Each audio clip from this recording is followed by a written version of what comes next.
함께 은혜 받으실 말씀은 예레미야 32장 39절에서 41절까지 말씀입니다. 구약성경 1105쪽에 있습니다. 제가 봉독하겠습니다. 내가 그들에게 한 마음과 한 길을 주어 자기들과 자기 후손의 복을 위하여 항상 나를 경외하게 하고 내가 그들에게 복을 주기 위하여 그들을 떠나지 아니하리라 하는 영원한 언약을 그들에게 세우고 나를 경외함을 그들의 마음에 두어 나를 떠나지 않게 하고 내가 기쁨으로 그들에게 복을 주되 분명히 나의 마음과 정성을 다하여 그들을 이 땅에 심으리라. 아멘. 할렐루야. 오늘도 2부 예배 잘 오셨습니다. 여러분들도 어렵고 힘든 때에 우리의 왕이시요 주인이신 하나님으로 인하여 여러분의 삶이 풍성하고 또 승리하고 감사가 넘치게 되기를 주의 이름으로 축복합니다. 우리는 지난 2개월 동안 7, 8월 동안 예레미야서를 통하여 매일 하나님의 말씀을 묵상해 왔습니다. 오늘은 매일 성경 예레미야 마지막 52장 끝절까지 묵상하는 그런 날인데, 이 매일 성경 예레미야서의 마지막 장면을 렘브란트가 그림으로 그려놓은 게 있어요. 저 그림은 1630년도에 렘브란트가 그린 그림이에요. 지금 암스테르담 국립미술관에 소장되어 있는 그림인데, 제목은 예루살렘의 멸망을 애통해 하는 예레미야입니다. 예레미야가 팔을 개고 있는 것 밑에 성경책이에요. 그 성경 위에 팔을 개고, 저기는 동굴이죠. 동굴 속에서 이렇게 고뇌하면서 어딘가를 바라보고 있어요. 그 바라보는 것이 어디냐 하면 저 사진 왼쪽에 그 약간 불빛 있는 데를 확대해 보면 밑에 저 원 안에 누군가 눈을 가리고 가는 모습이 있죠. 저것이 유다의 마지막 왕 시드기야가 두 눈이 뽑혀서 포로로 끌려가는 그 장면이죠. 그래서 예레미야가 그 유다의 이제 마지막 장면, 멸망 장면을 보면서 슬퍼하고 비통해하는, 저는 저 그림을 보면서 참 마음이 짠하더라고요. 이것이 예레미야의 그 심정이 어땠을까 보다도 하나님의 마음이 어떠했을까. 그렇게 경고하고 그렇게 예고하고 그랬는데도 끝까지 등을 지고 살다가 유다와 또 시드기야 왕이 느부갓네살의 공격을 받고 두 눈이 뽑히고 그 왕이 포성줄에 묶여서 끌고 가고, 그리고 백성들도 끌려가고 성전과 예루살렘 성은 불타고 회파되어지는 이 마지막 장면을 주시하고 있는 예레미야의 모습입니다. 이것이 예레미야서의 이제 마지막이 이 멸망으로 이제 보통 끝나야 되는데, 사실 성경을 읽어보면 30절까지가 이 내용이고 이 멸망으로 포로로 다 끌려갔다, 그걸로 끝이 나야 되는데 31절부터 네 구절이 더 있어요. 한번 보실까요? 31절부터 보겠습니다. 유다 왕 여호야긴이 사로잡혀 간 지 37년, 곧 바벨론의 에윌 무로닥 왕의 즉위 원년 12째 달 25째 날, 그가 유다의 여호야긴 왕의 머리를 들어주었고 감옥에서 풀어주었더라. 그의 자리를 그와 함께 바벨론에 있는 왕들의 자리보다 높이고 그 죄수의 의복을 갈아입혔고 그의 평생 동안 항상 왕의 앞에서 먹게 하였으며, 그가 날마다 쓸 것을 바벨론의 왕에게서 받는 정량이 있었고 죽는 날까지 곧 종신토록 받았더라. 아멘. 자, 여호야긴 이야기를 하고 있습니다. 이스라엘의 유대의 마지막 세 왕이 여호야김, 여호야긴, 그리고 시드기야예요. 시드기야가 이제 마지막 왕으로 11년을 다스리다가 유다가 패망하여서 끝났다. 그렇게 끝나지 않고 느닷없이 그 기사를 하고 마지막 부분에는 유다가 멸망하기 10년 전에 포로로 끌려간 여호야긴 왕 사건을 이야기하고 있어요. 이게 좀 어색하잖아요. 이거 조금 뭔가 어색해요. 그래서 여호야긴 왕이 끌려갔던 10년 전의 이야기를 덜추어내는 것은 그 사건을 말하는 것이 아니고, 오늘 우리가 읽은 본문대로 여호야긴 왕이 풀려났다 하는 이 이야기를 하고 싶어요. 이게 무슨 메시지냐면 우리 31절 다시 한 번만 보실까요? 같이 읽어보겠습니다. 시작. 유다 왕 여호야긴이 사로잡혀 간 지 37년 곧 바벨론의 에윌므로닥 왕의 저기 원년 12째 달 20달 날 그가 유다의 여호야긴 왕의 머리를 들어주었고 감옥에서 풀어주었더라. 37년이 지난 시간에 지금 이 멸망하고 있는 보다 10년 전에 끌려갔던 그 왕이 이제 회복이 되었다는 거죠. 그리고 이제 앞 32, 34 계속 나오는 내용은 이 왕이 그냥 회복만 된 것이 아니라 왕의 대우를 받으면서 죽을 때까지 환대를 받고 또 호의를 받고 지냈다 하는 것이 예레미야의 끝이에요. 자, 이제 좀 감이 오죠. 예레미야서가 뭘 말하고 싶을까요? 하나님 앞에 등지고 불순종하고 죄짓다가 망한다, 그 이야기를 하려고 하는 것이 아니라 그를 망할 수밖에 없는, 망한 것 같은 그 인생이지만, 그 나라지만은 결국 하나님께서 회복시키신다, 그 회복의 희망을, 회복의 서광을 비추면서 예레미야서를 마무리해요. 이것이 예레미야서뿐만 아니라 모든 성경을 통하여 우리에게 주고 싶은 메시지예요. 아무리 절망이지만, 희망 없지만, 하나님의 징벌을 받아서 끝장난 것 같지만 그것이 끝이 아니라 하나님의 역전이 있고 회복이 있고 희망이 있다, 이걸 놓치지 말라는 거예요. 제가 몇 년 전에 이제 선풍기가 고장이 났어요. 선풍기 이게 목이 부러졌어요. 그래서 그 선풍기를 그래도 어떻게 좀 써보려고 테이프를 감고 또 이 실리콘으로 사서 붙이고 뭐 이렇게 했는데 이게 세게 틀면은 이게 견디지를 못하더라고요. 그래서 이것을 버리기는 아깝고 AS 센터 전화를 했어요. 어떻게 이게 수리가 되지 않겠느냐 그랬더니 그 접수하시는 분이 바로 그러더라고요. 그냥 버리고 새로 사세요. 그래서 버리고 새로 샀죠. 여러분이 물건을 쓰다가 보면 고장나는 것이 있으면 그것을 뭐 수리하고 쓰다가도 아이고 이거 이렇게 수리하고 스트레스 받느니 그냥 새 거 사자, 그리고 버리는 경우가 많습니다. 직장 생활도 그렇죠. 사업도 그렇죠. 직장 다니다가 사업하다가 이거 이렇게 해봤자 안 되겠구나 하면 접습니다. 그리고 직장도 옮깁니다. 사람도 그렇잖아요. 사람 사귀다가 이 사람들 사귀어봤자 별 진전이 없겠어요. 그러면은 절규하죠. 어느 날 전화도 안 받고 카톡도 씹어버리고 뭐 그렇게 다 정리합니다. 심지어 부부도 그래요. 부부도. 그러나 아무리 못됐고 아무리 힘들고 어려워도 버릴 수 없는 사람이 있습니다. 누구죠? 자식이죠. 자식. 심지어 부모도 버리는 사람이 있어요. 그러나 자식은 못 버려요. 그 자식이 장애를 갖고 태어났든지, 멀쩡하던 자식이 갑자기 감옥을 들락날락 하든지, 부모 속을 그렇게 속이고 그렇게 부모로 애를 태워도 그 자식 못 버립니다. 그래도 혹시 사람 될까 또 기도하고 또 타일러보고 또 혼도 내보고, 하여튼 죽을 때까지 그 자식은 부모가 어떻게 하든지 만들어 보려고 애를 쓰죠.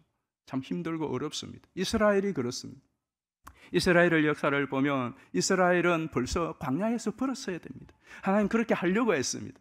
왜? 이스라엘 딱 보니까 몇 번 겪어보니까 이거 벌써 알아봤거든. 하나님 이것들 인간 안 되겠구나, 그냥 버리려고 했어요. 그때 광야에서 벌었어야 하는데 모세가 하나님 버리시면 어떻게 해요? 하나님이잖아요. 한 번만 봐주세요. 그리고 하나님께서 그래 딱 한 번 봐주자 하고 했는 게 900년의 세월이 지금 흘러온 것입니다. 900년의 세월. 그리고 급기야는 하나님께서 이 이스라엘 백성들을 하나님이 창피를 무릅쓰고 바벨론에 팔지 않으면 안 되는 이 지금 심정이 된 거죠. 그런데 하나님, 에스겔서는 이렇게 말해요. 이스라엘만 쫓아내는 것이 아니고 하나님도 같이 가는 거예요. 하나님 떠나시면서 쉽게 예루살렘을 못 떠나고 하나님의 보좌가 예루살렘을 계속 선회하다가 떠나는 그 하나님의 그 마음, 이것을 보면서 우리가 정말 하나님께서는 그 사랑, 하나님의 자비, 하나님의 은혜의 끝이 어디일까 하는 생각을 해봅니다. 도대체 하나님은 언제까지 참고, 하나님은 언제까지 은혜를 베푸시고, 하나님은 언제까지 자비를 베푸실까? 하나님의 자비와 은혜의 끝이 어딜까? 끝이 안 보이는 것 같아. 어디까지죠? 자기의 독생자를 십자가에 내어 주기까지. 그것도 모자라다고 생각하시는 분이 하나님이세요. 오늘 이스라엘 백성들이 하나님을 거역하고 패역하다가 쫓겨나요. 근데 그 이스라엘을 향하여 하나님 뭐라고 말씀하시죠? 오늘 우리가 읽은 본문이 그것 아닙니까?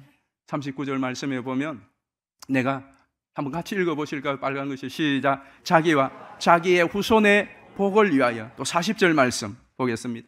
그들에게 복을 주기 위하여. 41절 말씀. 기쁨으로 그들에게 복을 주되 마음과 정성을 다하여 심. 지금 하나님의 벌 받아서 하나님 속 다 뒤집어 넣어서 쫓아내는 그 자식을 향하여 뭐라고 말하느냐? 내가 너와 너 자손의 복을 위하여, 너희에게 복을 주기 위하여, 내가 기쁨으로, 억지로가 아니라 기쁨으로 너희에게 복을 줄 때 마음과 정성을 다하여 심으리라. 이렇게 말씀하시면서 보내는 거예요. 여러분, 이 마음을 이해하시겠어요? 하나님의 이 마음을. 하나님께서 마치 그 옛날 아담이 하나님의 말씀을 어기고 에덴에서 쫓겨날 때에 그냥 쫓아내지 않았어요. 어떻게 아시죠? 짐승을 죽여서 그 가죽을 벗겼어. 가죽으로 옷을 만들어 입혀서 보냅니다. 왜? 벌거벗은 몸으로 어디서 옷이 있어? 가다가 가시에 긁힐까 봐, 몸 상할까 봐, 그 못된 자식, 그 죄짓고 쫓겨나는 자식, 그 몸 상할까 봐서 짐승 죽여서 가죽 옷 입혀서 보내는, 그건 이 하나님의 마음과 태도가 인류 역사상 지금까지 일관되게 쭉 흘러오고 있어요. 오늘 저와 여러분에게도. 오늘 이 본문에 나오는 복, 계속 너와 너 자손의 복을 위하여. 아니, 복 받을 짓을 하지도 않은 이 자식들 쫓아내면서 하나님은 계속 복을 주기를 원하시고 복 주는 것을 기뻐하시고, 내가 어떤 일에서도 반드시 복을 주겠다고 하는 이 계리를 따지고 하나님께서 복을 주시겠다고. 여러분, 복이 뭘까요? 우리가 생각하는 복 여러 가지일 수 있습니다만은, 복은 한마디로 말하면 좋은 것이. 오늘 본문에 나오는 이 복이라고 하는 단어는 영어 성경에 보면 다 good로 되어 있습니다. 토브라고 하는 말이죠. 토브.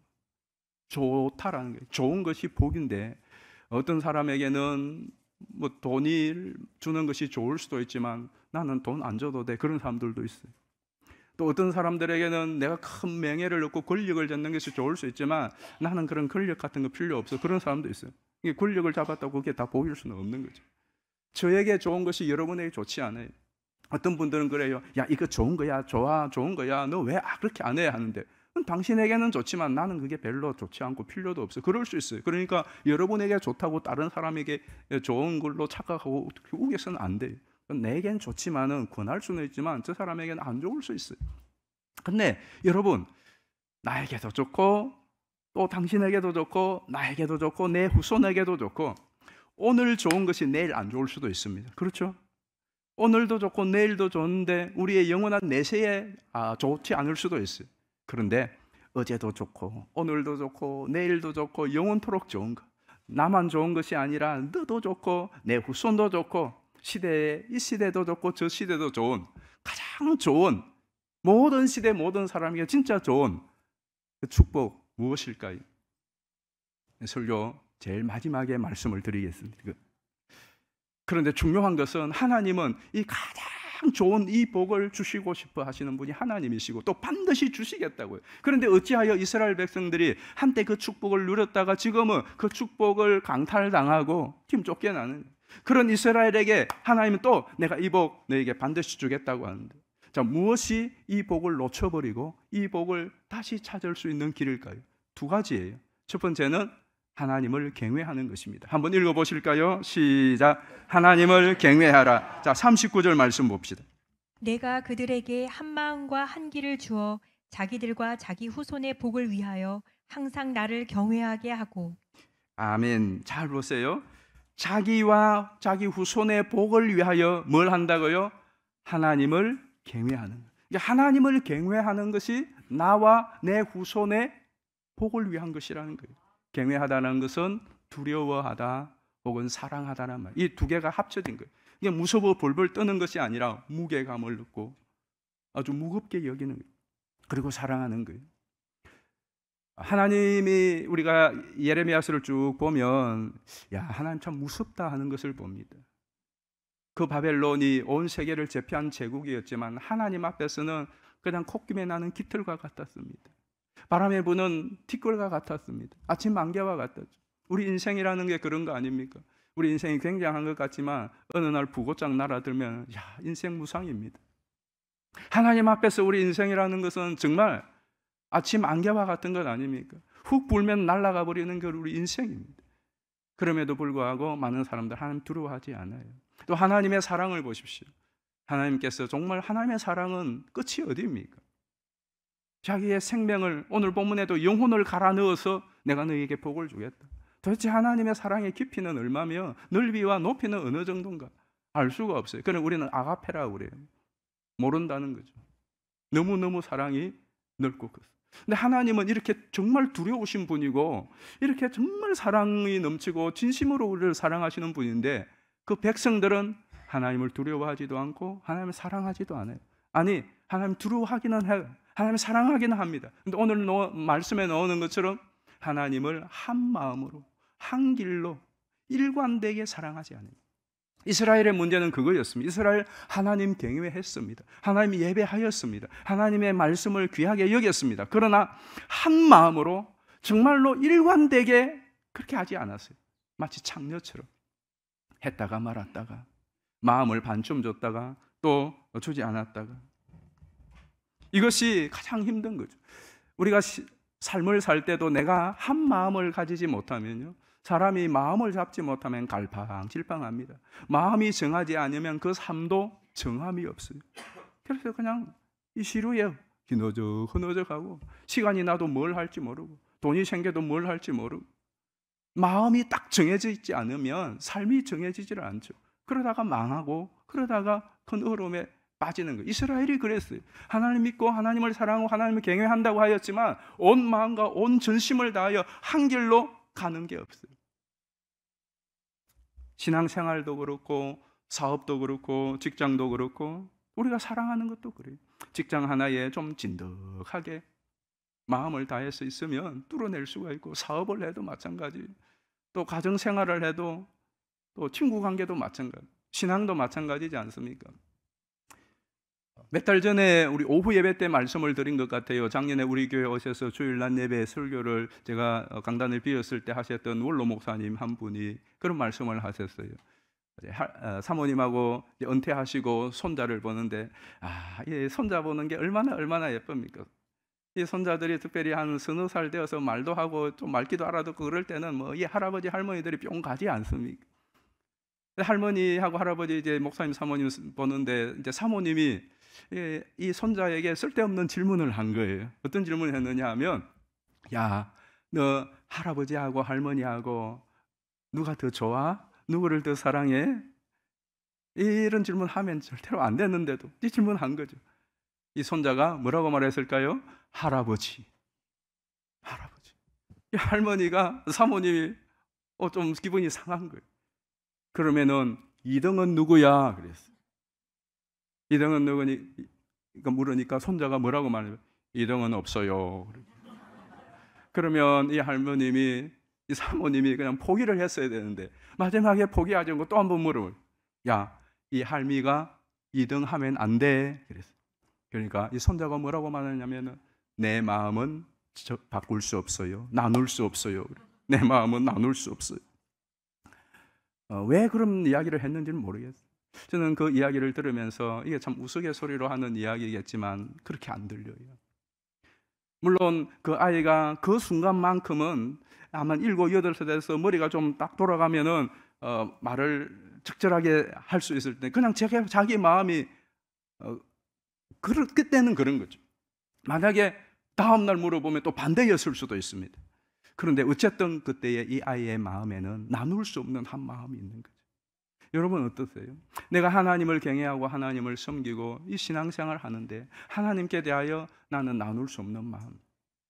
이 몸이 죽고 죽어 100번 고쳐 죽어 백골이 진토되어 넋이라도 있고 없고 임향한 일편단심 변할 길이 없다. 일개 군주의 신하도 이런 멋진 고백, 우리 그 시조를 보면은 참 마음이 감동이 오지 않습니까? 우리 하나님을 향한 우리의 마음은 어떻습니까? 여러분 한번 옆에 있는 사람 얼굴을 보세요. 여러분 거울을 보면 느끼는 10년 전의 모습하고 지금의 모습하고 어떻습니까? 저는 10년 전 사진을 보고 내가 깜짝 놀랐습니다. 제 아내 사진을 보면 더 놀랍니다. 10년 전 어떻게 하다가 지금 10년 후에는 이 모습, 머리를 한번 보십시오. 10년 전의 모습까지. 이게 뭘 말하는 거죠? 세월의 흔적입니다. 세월의 효과예요. 그러면 여러분, 우리가 10년, 20년 예배를 드리고 하나님을 섬기고 신앙생활을 했어요. 그럼 우리의 모습은 어떠해야겠습니까? 뭔가 진도가 나가야 되지 않습니까? 세월이 이렇게 흘러가고 나를 보니까, 우리 서로를 보니까 세월의 흔적이 있습니다. 속일 수가 없어요. 그렇다면 우리가 10년, 20년을 신앙생활을 해봤다면 그 신앙생활에 흔적이 있어야 될 거예요. 진보가 있어야 될 거 아니에요. 그런데 10년 전이나 지금이나 똑같아. 이게 뭘 말하는 걸까요? 내가 한 길로 가지 않았다는 거예요. 내가 진득하게 일관성 있게 정말 한 마음으로 한 길로 그 길을 10년을 20년을 했다면 세월도 흔적을 남기는데, 하나님을 사랑하고 하나님을 경외하는 그 흔적이 내게 농축되어 있고 그게 신앙의 실력으로 나와야 돼. 환난과 시련이 오면 접는 것이 아니라 맞설 수 있어야 돼. 세월이 바뀌고 또 이런저런 일들이 닥친다고 할지라도 그때에도 꾸준하게 끈기 있게 밀고 나아가는 신앙의 실력을 쌓게 되기를 주의 이름으로 축복합니다. 그것이 여러분 자신과 여러분 후손을 위하여 복이라는 거예요. 그게 복이래요. 두 번째, 같이 읽어보실까요? 시작. 하나님께 가까이 하라, 연합하라. 40절 말씀입니다. 내가 그들에게 복을 주기 위하여 그들을 떠나지 아니하리라 하는 영원한 언약을 그들에게 세우고 나를 경외함을 그들의 마음에 두어 나를 떠나지 않게 하고. 아멘. 자, 이 말씀은 내가 너희들 복 주기 위하여서 너희들 떠나지 않을게. 나 떠나지 않을게. 그러니 너희들도 날 떠나지 마. 우리 이거 약속하자 하는 이야기. 정말 너희들에게 진짜 복은 내가 너희들 떠나지, 난 절대로 너희들 떠나지 않을 거냐. 그러니 너희들도 나를 떠나지 마. 그것이 너희들을 위한 복이야 라고 말씀을 합니다. 자, 그러면서 뭐라고 말합니까? 내가 그들을 굉해함을 그들의 마음에 두어 나를 떠나지 않게. 이걸 잘 보셔야 돼요. 왜 굉해함이 축복인가? 그리고 그 굉해함이, 하나님을 내가 두려워하고 사랑함이 낳는 것이 뭔가?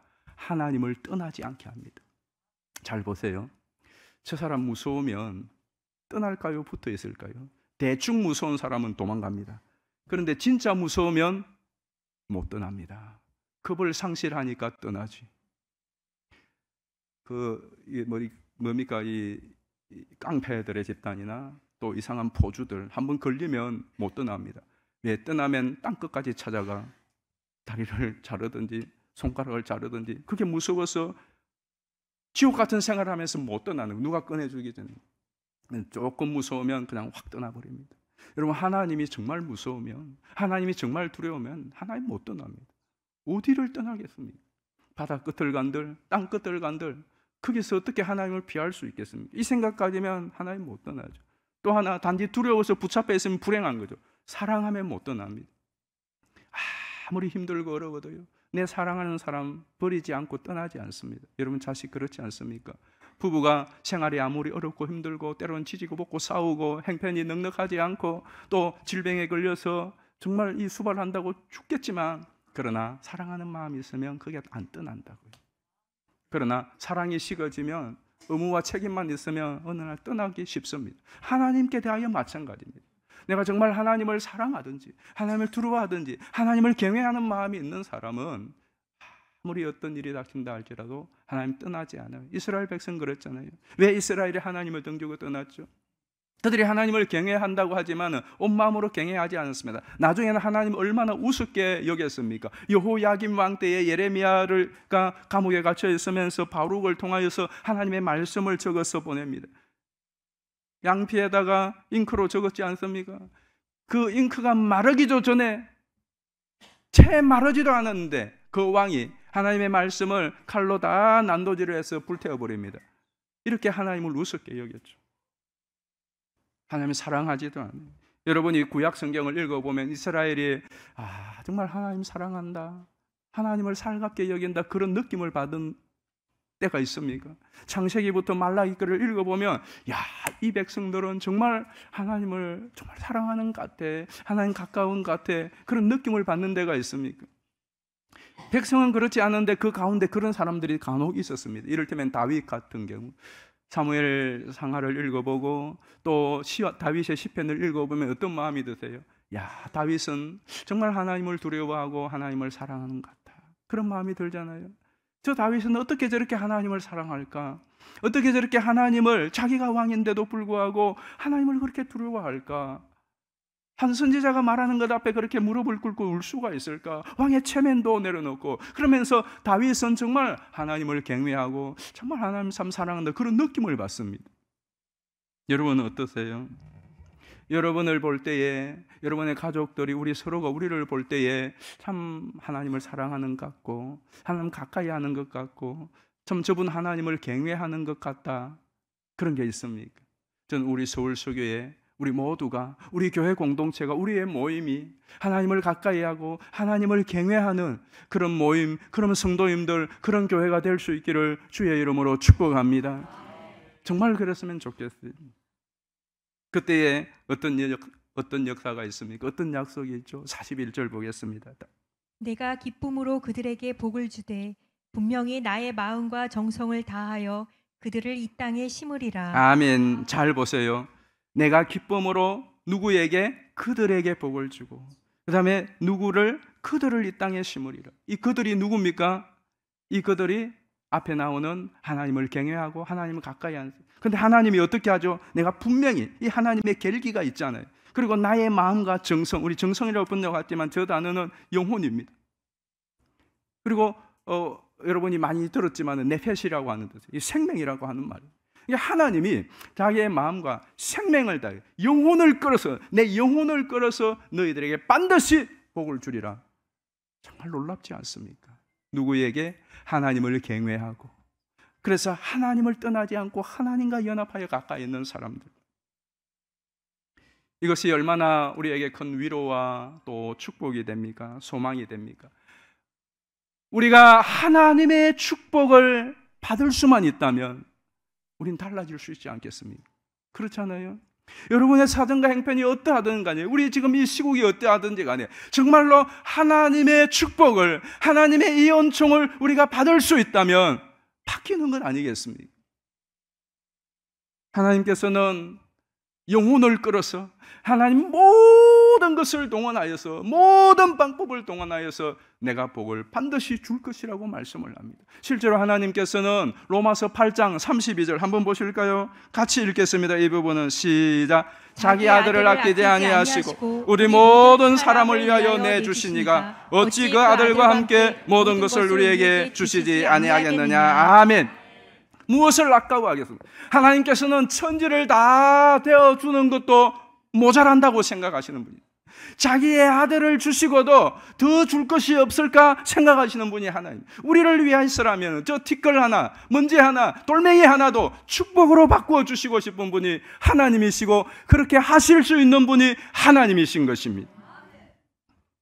땀을 흘리고 피를 흘리며 그 영혼을 끌어다가 생명을 바쳐서라도 저와 여러분에게 복이 되게 해주고 복을 주겠다고 하시는 분이 하나님이고, 그 말씀이 헛된 말씀이 아니라 사실은 증거가 십자가 아닌 것입니다. 오늘 말씀을 시작하면서 제가 설교 말미에 참된 복, 진짜 오고 오는 시대에 남녀노소 빈부격천을 막론하고 현세와 내세에 영원토록 가장 우리 모두에게 좋은 복이 무엇인가 말씀드리려고 했습니다. 무엇일까요? 하나님을 가까이 하는 것입니다. 하나님과 함께 하는 것입니다. 시편 73편 28절에 보면 여호와를 가까이 하는 것이 내게 복이라고 그랬어요. 복 중에 가장 큰 복은 임마누엘의 축복 아닙니까? 하나님이 내게 돈을 준다, 복 받았다. 하나님이 건강하게 해주셨다, 복 받았다 말할 수. 하나님께서 좋은 위치에 올려주셨다, 복 받았다. 하나님께서 여러분에게 부동산을 주셨다, 복 받았다 말할 수 있습니다. 그러나 그것이 어떤 사람에게는 복이 될 수 있지만 어떤 사람에게는 대수롭지 않은 것이 될 수 있어요. 우리가 무엇을 가진 것, 그것이 복이 될 수 있지만 때로는 그것 때문에 내 인생에 어려움을 당할 수도 있습니다. 그러나 우리가 무엇을 가졌든지 가지지 못했든지 내 처지와 행편이 어떠하든지 상관없이 하나님이 나와 함께하고 계시는 그것이 진짜 복 아닙니까? 그러면 되는 것 아닙니까? 이스라엘을 보십시오. 하나님이 그들과 함께 할 때는, 그들이 하나님 가까이 할 때는 홍해가 문제가 되지 않았습니다. 그러나 아무것도 없습니다. 전쟁 한번 해본 경험도 없습니다. 아말렉이 문제가 되지 않았습니다. 40년 동안 대책 없는 광야를 지났지만 그 광야에서 발이 부러뜨지 않고 어복에 하지 않고 한 끼도 식량을 그름도 없고 그들이 목이 말라 죽은 사람이 없습니다. 질병에 걸려 죽은 사람이 없습니다. 하나님이 함께 할 때에 그들은 아무것도 없고 병원도 없었습니다. 양식 구할 곳도 없었습니다. 사입을 옷도 없었고 사입을 장소도 없었습니다. 그럼에도 불구하고 하나님이 함께 할 때에 그들에게 부족함이 없었습니다. 하나님이 함께 할 때에 요단강이 문제가 되지 않았습니다. 여리고가 문제가 되지 않았습니다. 가나안 7족속 거민들이 문제가 되지 않았습니다. 주변의 열강들이 이집트가 문제가 되지 않았습니다. 그러나 하나님을 던지고 하나님을 떠나고 하나님이 그의 축복의 문을 닫을 때에 모든 것이 문제가 되기 시작하였습니다. 결국은 나라를 잃어버리고 말았습니다.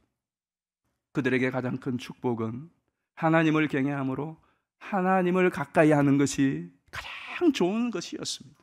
그것은 그들뿐만 아니라 그들의 후손들에게도 가장 좋은 축복이었습니다.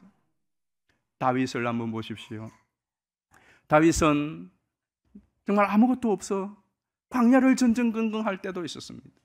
그러나 그 다윗이 이스라엘의 가장 훌륭한 그리고 추앙받는 그러한 왕이 될 수 있었던 것은 단 한 가지, 하나님을 경외하고 하나님을 가까이 했습니다. 그 인생의 결과 다윗이 시편 23편 첫 서두에 감탄사처럼 그의 인생을 정리하면서 고백하는 것이 무엇입니까? 시편 23편 1절은 우리가 함께 한번 암송해 보십시다. 여호와는 나의 목자시니 내가 부족함이 없으리로다. 아멘. 여러분 인생의 마지막 날에 이 고백할 수 있게 되기를 축복합니다. 정말 그렇습니까? 여호와 나의 목자시니 그러면 부족함이 없는 거 맞습니까? 그러면 하나님을 경외하고 하나님을 가까이 하시기를 바랍니다. 그런데 문제는 이것이 상당히 불편한 진실입니다. 여러분 아버지 참 좋습니다. 무섭기도 하지만 좋은 분이 아버지입니다.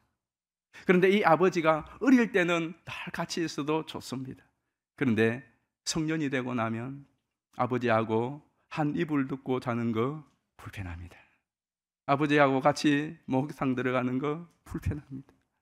아버지하고 같이 밥 먹었으면 빨리 할 이야기 끝내고 헤어져야지 계속 밥상에 앉아서 있으면 불편합니다.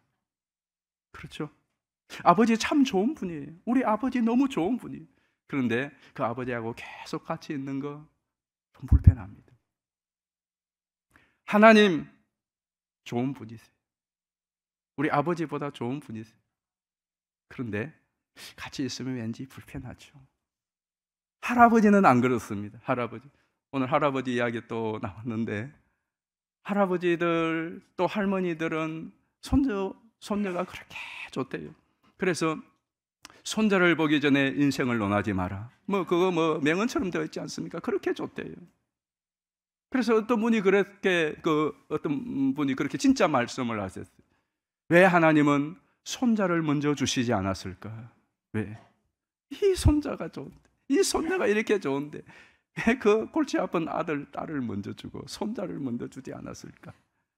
그런데 정말 손자가 그렇게 좋은데 그 좋은 손자하고 아들하고 바꾸겠어요?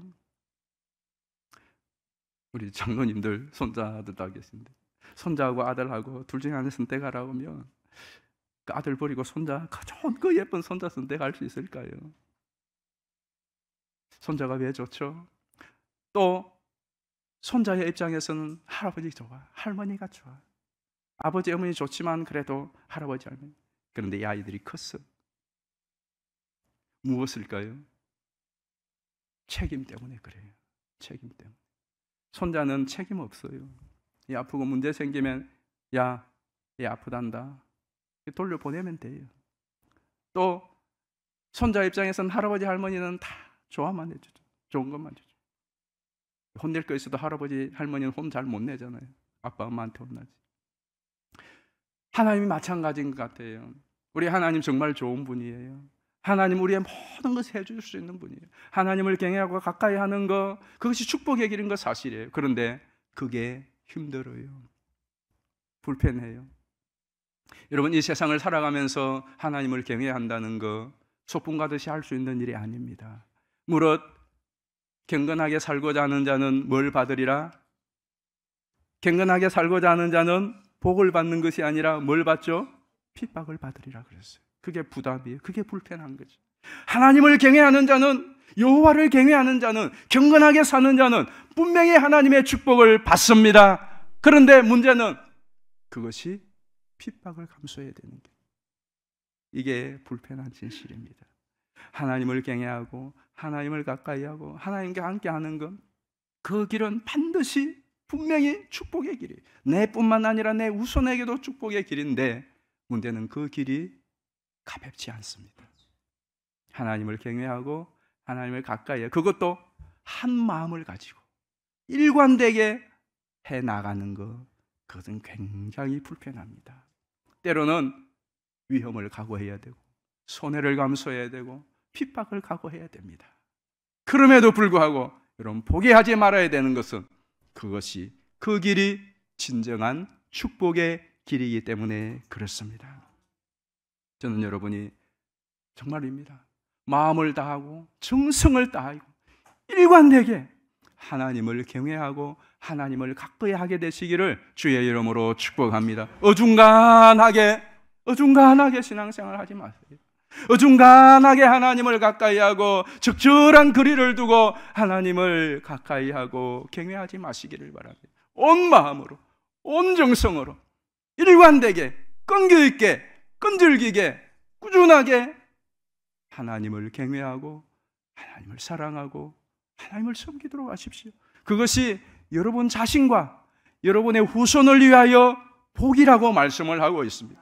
여러분이 여러분의 자녀들에게 어떤 조상이 되어야 하겠습니까?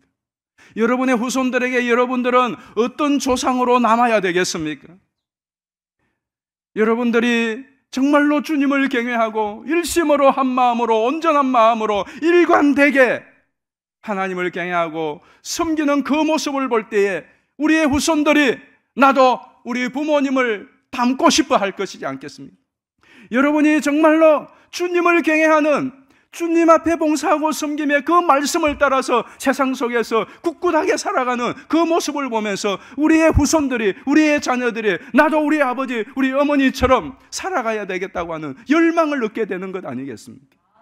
때로는 우리의 자녀들이 어려움을 당하고 이 힘든 세상에 힘겹고 어렵게 살아가다가 방탕의 길로, 방황의 길로 들어섰다가도 아버지 어머님을 생각하다가 다시 제자리로 돌아올 수 있는 그러한 마음의 기폭제가 될 수 있는 경건의 모습이 있게 되기를 주의 이름으로 축복합니다. 누가복음 15장에 당자가 나가서 이제는 더 이상 인생의 나락에 빠져서 헤어날 길이 없을 그때에 아버지 생각하고, 그 아버지 생각하고, 아버지 집을 생각하고 아버지께로 돌아갈 용기가 있었던 것처럼 우리의 후손들이, 우리의 후대들이 때로는 인생의 어려움과 나락에 빠졌을 그때에 우리 아버지, 우리 어머니 그 경건의 모습을 생각하고 다시 신앙의 자리로 돌아올 수 있는 여지를 물려줄 수 있기를 주의 이름으로 축복합니다.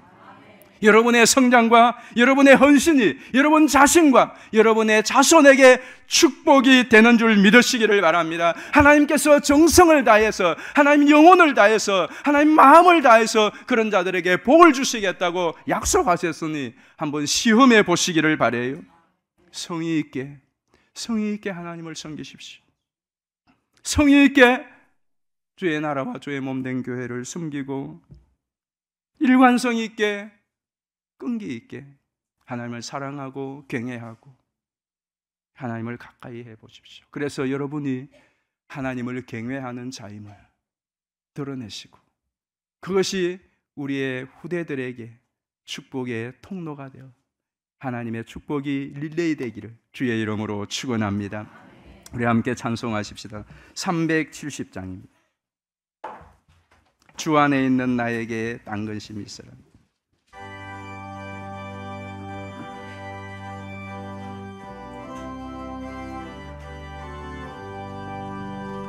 주 주 안에 있는 나에게 딴 근심 있으나 근심 있으랴.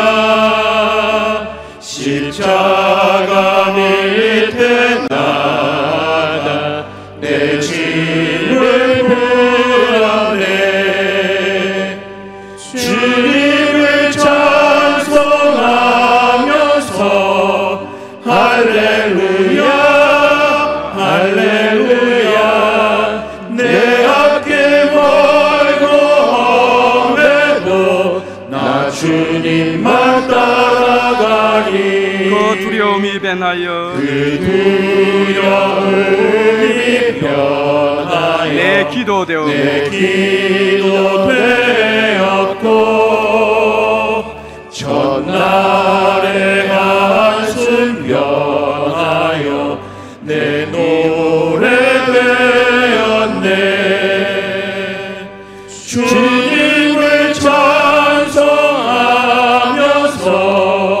할렐루야 할렐루야 할렐루야. 내 앞길 멀고 험해도 나 주님만 따라가리. 내 주는 자비하소서 내 주는 자비하셔서 늘 함께 계시고 내 궁핍 밤을 아시고 내 궁핍 밤을 아시고 늘 채워주시네. 늘 채워주시네. 주님을 찬송하면서 할렐루야 할렐루야 할렐루야 할렐루야. 내 앞길 멀고 험해도 나 주님만 따라가리. 내 주와 맺어 내 주와 맺은 언약 영불변하시니 영불변하시니 그 나라 가기까지는 그 나라 가기까지는 널 보호하시네. 늘 보호하시네. 주님을 찬송하면서 할렐루야 할렐루야 할렐루야. 내 앞길 멀고 험해도 나 주님만 따라가리. 다 같이 한번 기도하겠습니다. 내가 하나님을 한 마음으로 정말 일관되게 경외할 수 있도록, 그래야 하나님을 경외함으로 하나님을 더 가까이하며 하나님과 연합하여 하나님이 약속하신 이 축복을 나와 우리 가족이 누릴 수 있게 해주십시오. 두 마음을 가지고 또 갈팡질팡하며 또 일관성 없게 신앙생활 했던 것 하나님 용서하시고, 이제 다시 한번 새롭게 새 마음으로 주님을 의지하고 신뢰하고 가까이하며 이 땅 가운데 하나님의 은혜와 사랑을 흘러보내는 축복의 통로가 되게 해달라고, 이런 믿음을 달라고 우리 이 시간에 주여 한번 부르고 합심하여 기도하겠습니다.